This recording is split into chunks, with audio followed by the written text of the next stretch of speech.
Hey guys, welcome back to my channel. So today I'm talking about traditional and the individual talent जो कि T S Eliot के द्वारा लिखा गया था। ये उनके लाइफ का बहुत ही फेमस वर्क था इन मॉडर्न लिटरेचर में, और इसे पब्लिश कराया गया था 1919 में। और इनकी जो क्रिटिकल आर्टिकल्स इसमें लिखी गई हैं उनमें रिगार्डिंग्स बहुत सारे ऐसे लाइक ट्रेडिशनल कल्चर्स को फॉलो करने के लिए बोला गया है। मोस्टली ये जो एसे है ये 3 पार्ट में डिवाइडेड है।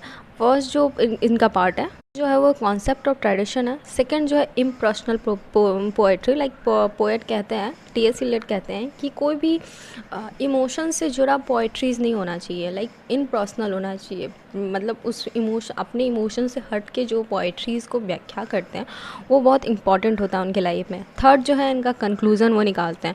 ना हम लोग इसके पॉइंट ऑफ व्यू से हम लोग ट्रेडिशनल इंडिविजुअल की ऐसे को जानते हैं, इनमें क्या क्या चीज़ें को व्याख्या की गई है एंड क्या क्या चीज़ें बताई गई हैं। जैसा कि मैंने कहा कि मॉडर्न लिटरेचर का बहुत बड़ा ही योगदान है टी एस इलियट का इस एसे में। तो ये जो एसे है एक लिटरेरी ट्रेडिशन को फॉलो करता है, जिसमें पोएट जो है वो पोएट्रीज़ में ट्रेडिशंस को दिखाना बिल्कुल भी बंद कर देते हैं। उनके ऊपर ये क्रिटिक्स एक तरह से एसे लिखा जाता है, और वो कहते हैं, टी एस इलियट कहते हैं कि पोएट को मस्टली लाइक फॉलो करना चाहिए उनके ट्रेडिशन को इन इंग्लिश लिटरेचर में।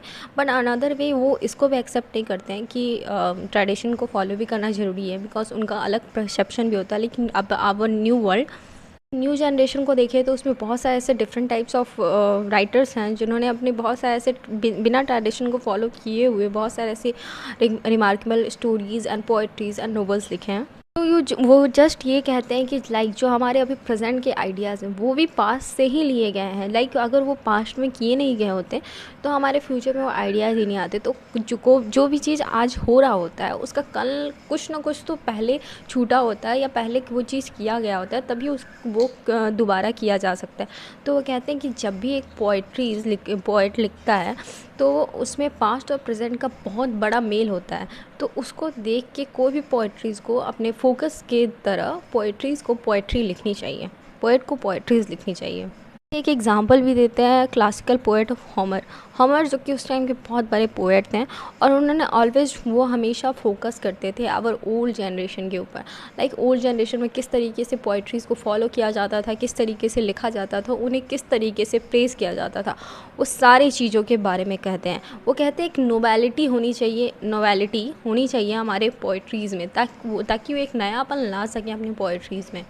कि अगर आप न्यू वर्ड्स को जनरेट करते हो तो आप पास्ट को छोड़ के, लाइक पास्ट में भी वो वर्ड्स डिस्क्राइब हैं बट उनके भी अनदर वे से आप जब पोएट्रीज़ को दिखाते हो, उभारते हो, तो उसके पोएट्रीज़ की मान्यता और उसकी जो जो क्लासिफिकेशन है वो और ज़्यादा बढ़ जाती है। और वो ये भी कहते हैं कि एक ग्रेट वर्क जो होता है, लाइक एक ग्रेट वर्क जो होता है एनी पोएट का, वो ये शो करता है, कभी अपने पर्सनल इमोशंस को नहीं शो करता है। मोस्टली पोएट जो हैं वो एस्केप फ्रॉम अपने इमोशंस को छोड़ के अपनी पर्सनल लाइक इम्पर्सनल हो गए एक पोइट्रीज़ को लिखते हैं, तो उसमें बहुत ज़्यादा उनका अपनी खुद की पर्सनल पोइट्रीज़ को उभारता है।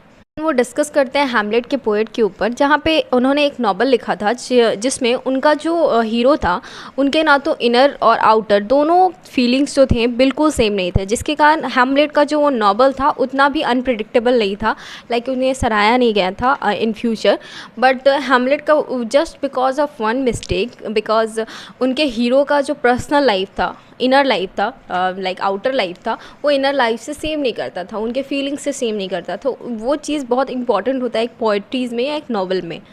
कहते हैं कि एक पोएट को हमेशा अपने स्टडीज़ में old poetries and novel and past के राइटर से सीखने की बहुत ज़रूरत है।